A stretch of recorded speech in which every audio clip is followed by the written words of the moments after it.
जो student RPSC second grade की तैयारी कर रहे हैं, चाहे वो किसी भी सब्जेक्ट से हो, उनके लिए ये वीडियो बहुत ही यूज़फुल है। आप इसको लास्ट तक देखिएगा। अगर आपको जानकारी नहीं है कि हम सेकंड ग्रेड की तैयारी तो कर रहे हैं, लेकिन हमें हमारे सब्जेक्ट पर तो पकड़ है, हम सब्जेक्ट के बारे में तो हमें नॉलेज है, लेकिन जो फर्स्ट पेपर है उसके बारे में हमें जानकारी नहीं है और हमें पता नहीं है कि कौन कौन सी बुक्स पढ़नी है। अगर आपके मन में भी ऐसे ही कुछ सवाल हैं कि आपको बुक्स के बारे में जानकारी नहीं है, अच्छी बुक्स कौन सी है, आपको कौन सी पढ़नी चाहिए, तो अगर आपके मन में भी कुछ ऐसे ही सवाल हैं तो इस वीडियो में आपके सारे सवालों के जवाब आपको मिल जाएंगे। नमस्कार दोस्तों, जय माता जी, जय मां करणी सा। आज इस वीडियो में हम देखेंगे कि जो बच्चे आरपीएससी की तैयारी कर रहे हैं, उसमें भी सेकंड ग्रेड की, चाहे वो कोई सा भी सब्जेक्ट है, भूगोल, हिंदी, हिस्ट्री, इंग्लिश, चाहे कोई सा भी, मैंने RPSC second grade SST subject से बच्चे तैयारी कर रहे हैं, उनके लिए तो मैंने ऑलरेडी वीडियो डाल रखी है। उनके लिए बुक्स, जब मैंने वो वीडियो डाली तो बच्चों ने कमेंट किए थे कि मैडम हमें फर्स्ट पेपर के बारे में भी जानकारी दो, आरपीएससी सेकंड ग्रेड का फर्स्ट पेपर, कि उसके लिए हमें कौन सी बुक पढ़नी है। तो चलो, जो राय मांगते हैं उनको दे देते हैं, जो सलाह मांगते हैं उनको दे देते हैं। एंड में एक बात क्लियर करना चाहती हूँ कि देखो, हमारे पास में अगर कोई जानकारी है, कोई नॉलेज है, तो हम आपके साथ में ओनली शेयर कर सकते हैं। हम आपको बाउंडेड नहीं कर सकते कि आपको जो हम बता रहे हैं, जो नॉलेज आपके साथ शेयर कर रहे हैं, वो आपको मानना ही होगा। मैं आपको जो बुक बता रही हूँ वो ही आपको पढ़नी है, ऐसा कोई ज़रूरी नहीं है। आप मेरी सलाह मानने के लिए बाध्य नहीं है। मैं ओनली आपको एडवाइस दे रही हूँ कि देखो, ये बुक्स अच्छी हैं, आप इनको पढ़ सकते हैं। अदरवाइज आपकी इच्छा, जो आपको अच्छी लगे वो पढ़ें, जिससे आपके मन को संतुष्टि मिले, वो किताबें पढ़ें। तो देखो, जो बच्चे सेकंड ग्रेड की तैयारी कर रहे हैं, उनके 500 नंबर का पेपर बनता है। उस 500 में जो 200 का होता है वो पहला पेपर होता है, और 300 का होता है जो दूसरा पेपर होता है। उसमें जो पहला पेपर होता है 200 नंबर का, उसमें 100 सवाल बनते हैं आपके। एंड जो दूसरा आपके सब्जेक्ट का पेपर बनता है वो 300 नंबर का है, जिसमें 150 सवाल पूछे जाते हैं। तो सेकंड पेपर को तो रखो साइड में, बात करते हैं हम पहले पेपर की। तो आपकी उसमें देखो, पहले पेपर में है इतिहास है, कला संस्कृति है, भूगोल है, राज व्यवस्था है, करंट है, मनोविज्ञान है। इतने 5 से 6 सब्जेक्ट है, और उनमें भी छोटे छोटे पोर्शन भी है अंदर है। वो मतलब मैंने एक मोटे स्तर पर बात करी है कि 3 से 4 सब्जेक्ट। उनमें भी देखो, इतिहास कला संस्कृति है तो कला संस्कृति राजस्थान की है, इतिहास है, जीके है तो भारत से रिलेटेड भी है, एंड भूगोल है तो भूगोल में राजस्थान का भूगोल भी है एंड भारत का भूगोल भी है। फिर राज व्यवस्था है तो भारत की राज व्यवस्था भी है एंड राजस्थान की राज व्यवस्था भी है। और जो आपका करंट है वो स्पेशली राजस्थान की पूछा जाता है। आप भले पीवाईक्यूज उठाकर देख लीजिए, पिछले सालों के प्रश्न पत्र हैं वो उठाकर देख लीजिए, उसमें जो करंट जी पूछा गया है वो ओनली राजस्थान से रिलेटेड पूछा गया है। तो ये आपके लिए एक पॉजिटिव बात है कि आपको अंतर्राष्ट्रीय एंड राष्ट्रीय स्तर का जो करंट जीके हैं वो पढ़ना नहीं पड़ेगा। और हम ठहरे राजस्थानी, तो राजस्थान के बारे में हमें थोड़ी बहुत तो जानकारी होती है, जो और करंट जी के पढ़ने में देखो हमें थोड़ी मुश्किल होती है। तो जब क्या राजस्थान लेवल का पूछा जाता है ना, तो हम राजस्थानी होने की वजह से हमें वो पढ़ने में आसानी रहती है और उसको आसानी से हम याद भी कर लेते हैं। तो चलो शुरू करते हैं कि आपको कौन कौन सी बुक्स पढ़नी है। तो सबसे पहले हम बात करेंगे इतिहास, कला एवं संस्कृति। तो उसके लिए इतिहास, कला एवं संस्कृति, वैसे तो देखो, अगर हम तैयारी कर रहे हैं तो हमें इतिहास, कला और संस्कृति के बारे में थोड़ी बहुत तो जानकारी होती से। अगर हम तैयारी करते आ रहे हैं पहले से या कुछ टाइम से, भले 2 महीने से हो, 4 महीने से हो, 6 महीने से, जो भी हो, अगर हमने तैयारी शुरू कर रखी है तो फिर हमें इन चीज़ों के बारे में तो नॉलेज होता ही है। अब हमें ज़रूरत होती है उनको एक अच्छे से, एक संक्षिप्त रूप में पढ़ने की। तो इतिहास, कला एवं संस्कृति के लिए सबसे पहले मैं आपको सजेस्ट करूंगी कि हुकुमचंद जैन की एक बुक आती है, वो बुक ले आएँ। उनमें जो मैटर है बहुत ही अच्छा है, और उससे आपका ओवरऑल, उसमें जो मैटर दिया हुआ है टू द पॉइंट दिया हुआ, और एंड ओवरऑल आपका एकदम कंसेप्ट क्लियर हो जाएगा। और उसके बाद में आप हिंदी ग्रंथ अकादमी की पुस्तक पढ़ सकते हैं, वो भी अच्छी हैं। और देखो, वो बेस तैयार करने के लिए उन किताबों का पढ़ना बहुत ही ज़रूरी है। तो इतिहास के लिए एंड कला संस्कृति के लिए, दोनों पार्ट के लिए अलग अलग आती हैं। हिंदी ग्रंथ अकादमी की वो बुक ले आएँ, उनसे अपनी तैयारी को एक मजबूती प्रदान करें, एक तैयारी का जो स्तर है उसको मजबूत बनाएं। और मैं आपको एक बात बताना भूल गई कि अपनी तैयारी शुरू करने से पहले आपको एक गाइड लेना बहुत ही ज़रूरी है। अपनी शुरुआत गाइड से करें। तो गाइड के लिए देखो, बहुत सारी मार्केट में गाइड है, आपको जो अच्छी लगे वो ले आइए। लक्ष्य की, दक्ष की, आरबीडी की, पैनोरमा की। लेकिन अगर आप मेरी राय पूछेंगे कि आप मुझे पूछना चाहेंगे कि मैडम जो आप बताएं वो हमें पढ़ेंगे, तो मैं आपको सजेस्ट करूँगी पैनोरमा की। इट्स इनफ है, पैनोरमा की मेरे पास में थी, मैंने खुद ने देखी है वो गाइड, मैंने खुद ने पढ़ी है। उनका मैटर, उस किताब का जो मैटर है बहुत ही अच्छा दिया हुआ है, और एक दो को अपना बेसिक तैयार करने में उस गाइड का बहुत ही महत्वपूर्ण योगदान होता है। तो अगर मेरी राय माने तो आप पैनोरमा से अपनी शुरुआत करें, वो गाइड ले आएँ और उसको 2-3 बार 4 बार जितना भी हो सके, जितना टाइम मिले उसको रिवीजन करें, उसका रिवीजन करें, एंड इस तरह से आप अपनी तैयारी को आगे बढ़ा सकते हैं। जो दूसरा पार्ट आता है वो आता है राज व्यवस्था। तो देखो राज व्यवस्था क्या क्या, मेरे जैसे स्टूडेंट को तो थोड़ी सी भाई बोर लगती है। अब आपकी बात अलग है, आपको इंटरेस्ट है तो बहुत अच्छी बात है, अगर नहीं है तो देखो पढ़ना तो पड़ेगा ही, चाहे इंटरेस्ट हो या ना हो।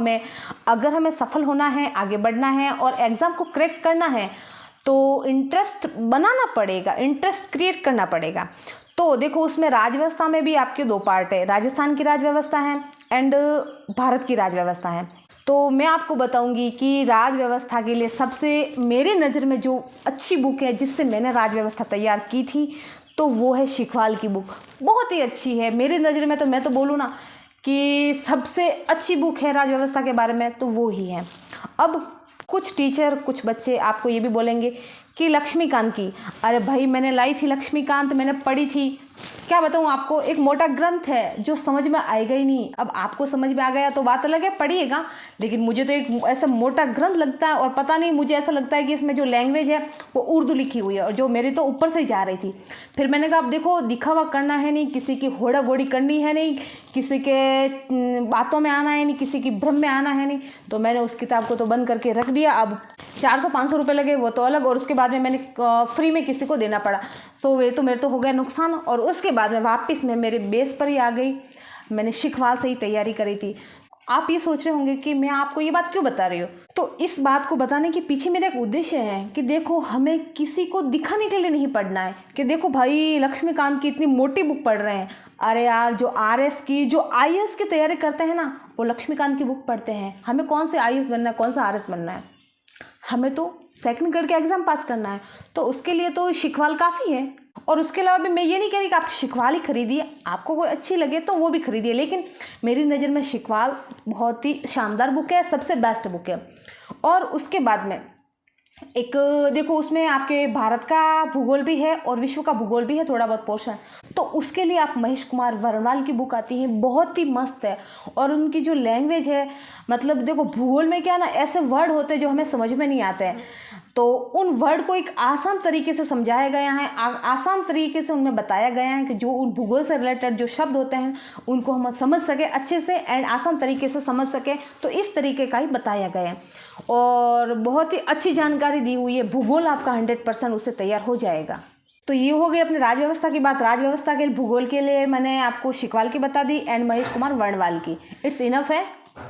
अब जो अगला पार्ट आता है वो करंट जीके का आता है। करंट जीके जैसा कि मैंने आपको पहले ही बता दिया है कि उसमें ये बहुत ही पॉजिटिव पॉइंट है आपके लिए अगर आप तैयारी कर रहे हैं, तो कि आप उसमें जो करंट जीके पूछा जाता है वो राजस्थान का पूछा जाता है। तो उसके लिए अगर आप मंथली क्रोनोलॉजी पढ़ रहे हैं तो सबसे बेस्ट है। एंड अगर आपको लग रहा है कि नहीं मैडम हमें क्रोनोलॉजी पढ़ने में दिक्कत हो रही है, हम हर महीने उसको नहीं पढ़ सकते हैं, तो आप उसके लिए जो 6 मंथ की मूमल की आती हैं वो पढ़े। एंड जब आपकी एग्ज़ाम नज़दीक हो तो मूमल का वार्षिक अंक आता है, सबसे बेस्ट राजस्थान करंट जीके के लिए। उसके अलावा ना तो आपको कुछ पढ़ना है और प्रश्न बाहर भी नहीं जाएंगे। उन जो तैयारी कर रहे हैं, जिनको करंट जीके के बारे में अच्छी खासी नॉलेज है, जिनकी करंट जीके पर पकड़ है, और उनसे पूछ के मैंने आपको ये बता दिया है कि आपको बस मूमल पढ़ना है, उसके अलावा कुछ भी नहीं पढ़ना है। और फिर लास्ट वाला जो पार्ट बचता है वो अपने है साइकोलॉजी। और साइकोलॉजी देखो अगर आपने पहले पढ़ रखी है तो आप मार्केट से कोई भी बुक ले आएँ और उससे तैयारी कर सकते हैं। एंड अगर आपने तैयारी नई शुरू की है तो फिर आपको मनोविज्ञान पढ़ने में दिक्कत हो सकती है एंड 100% होगी।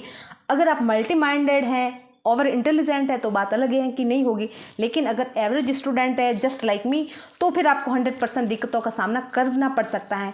तो उसके लिए आप अपनी शुरुआत में वंदना जादव मैडम की बुक ले आएँ, क्योंकि उनकी जो लैंग्वेज है वो बहुत ही सरल है। देखो उसकी वैसे साइकोलॉजी की जो लैंग्वेज होती है वो तो हार्ड होती है, और अगर हार्ड हो गई और हमें समझ में नहीं आया और बुक भी ऐसी लाई जिनका मैटर हार्ड है, जिनकी लैंग्वेज हार्ड है, तो फिर हमारे तो ऊपर से ही जाएगा।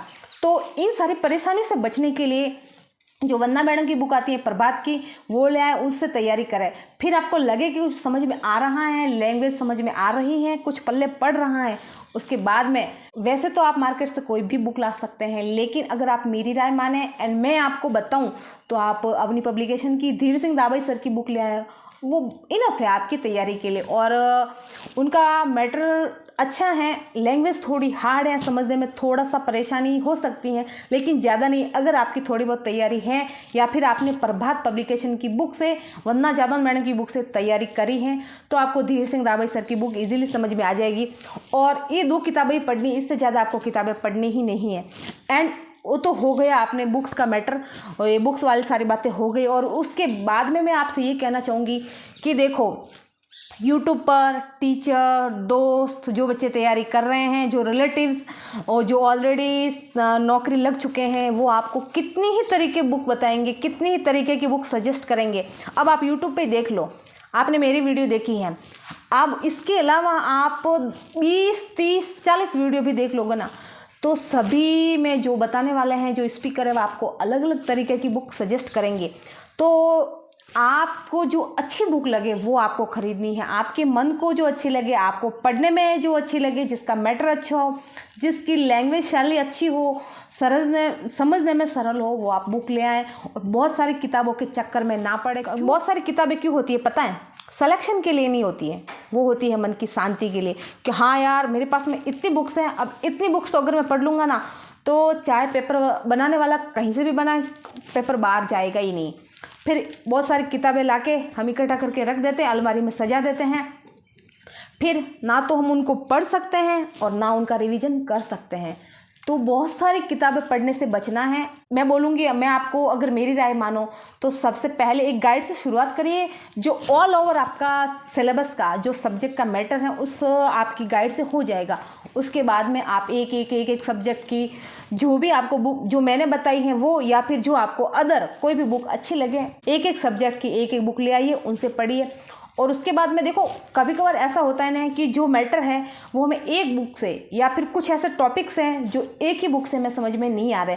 कुछ टॉपिक ऐसे होते हैं, देखो पूरी की पूरी बुक ऐसे नहीं होती कि हमें समझ में आ जाए। कुछ ऐसे टॉपिक्स भी होते हैं जो हमारी समझ से परे होते हैं, या फिर हमें समझने में थोड़ी परेशानी हो सकती है, तो उसके लिए आप एज ए रेफरेंस दूसरी बुक ले सकते हैं, उससे ज़्यादा नहीं। अपने मन को शांति देने के लिए बहुत सारी बुक्स इकट्ठा नहीं करनी है। अगर आपको सिलेक्शन लेना है तो फिर पढ़ते जाइए, बढ़ते जाइए, पढ़ते जाइए, रिवीजन करते जाइए। 1 बार, 2 बार, 3 बार, 4 बार, जितना पढ़ सको उतना उन किताबों को पढ़ लो, उनको मतलब घोट घोट के पी लो। फिलहाल देखो, कोई वैकेंसी है नहीं है, किसी भी तरीके का आपके पास में कोई स्ट्रेस नहीं, आप बिल्कुल, आपका माइंड शांत है, मेंटली बिल्कुल फ्री हो, तो इस फ्री टाइम में किताबों को अच्छे से पढ़कर अपनी तैयारी को, अपनी तैयारी के स्तर को एक मजबूती प्रदान कर सकते हैं। अब मैंने आपको पर सब्जेक्ट की बुक बताई है। अब कोई सब्जेक्ट की बुक तो पतली होगी, किसी की मोटी होगी, तो मोटी बुक के लिए आपको क्या करना है कि मोटी बुक का रिवीजन इजीली नहीं हो पाता है, तो उसके लिए आपको जिस भी सब्जेक्ट की मोटी बुक्स हैं उस बुक्स के आपको नोट्स बना लेने हैं। क्योंकि देखो, जब रिवीजन करना होता है ना, तो इतनी मोटी बुक्स का रिवीजन हो नहीं पाता है। तो जब अपने समय को बचाने के लिए एंड ज़्यादा से ज़्यादा रिवीजन करने के लिए एंड एग्ज़ाम टाइम में ज़्यादा टाइम वेस्ट नहीं हो, जब हमारे एग्ज़ाम पास में होते हैं, तब उस टाइम के लिए वो नोट्स आपके लिए बहुत ही मददगार साबित होंगे एंड आपकी जो तैयारी है उसको एक मजबूती प्रदान करेंगे। तो पढ़ते रहिए, आगे बढ़ते रहिए, अपने माँ बाप की हर ख्वाहिश को पूरा करें, हर सपने को पूरा करें। इन्हीं शुभकामनाओं के साथ धन्यवाद एंड ऐसे ही यूज़फुल शैक्षिक वीडियो के लिए जुड़े रहिए मेरे साथ।